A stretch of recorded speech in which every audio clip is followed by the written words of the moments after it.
দুদিন আগেই ছিল আমার ছোট্ট বোনটার জন্মদিন। পায়েস, মিষ্টি, কেক দিয়ে তো সন্ধেবেলা বার্থডে সেলিব্রেশন হলোই, কিন্তু তাতেই কি আর বার্থডে সেলিব্রেশন বন্ধ হয়ে যায়?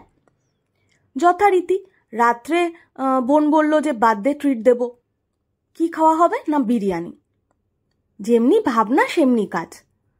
সঙ্গে সঙ্গে ভাই গিয়ে নিয়ে আসলো বিরিয়ানি, তাও আবার মাটন বিরিয়ানি, সাথে আবার একটা বড় আলু। আর কি, চুলোয় গেল আমার ডায়েট।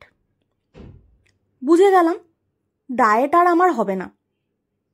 আবার মনে মনে এটাও বললাম, ঠিক আছে আজকের দিনটা খেয়ে নি, আবার কালকে থেকে ভাববো। সাথে আবার ছিল মা দুপুরে রান্না করেছিল চিকেনের লাল ঝোল।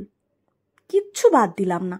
ভাবলাম যখন খাচ্ছি সবই খাই, কিছুই বাদ দেব না।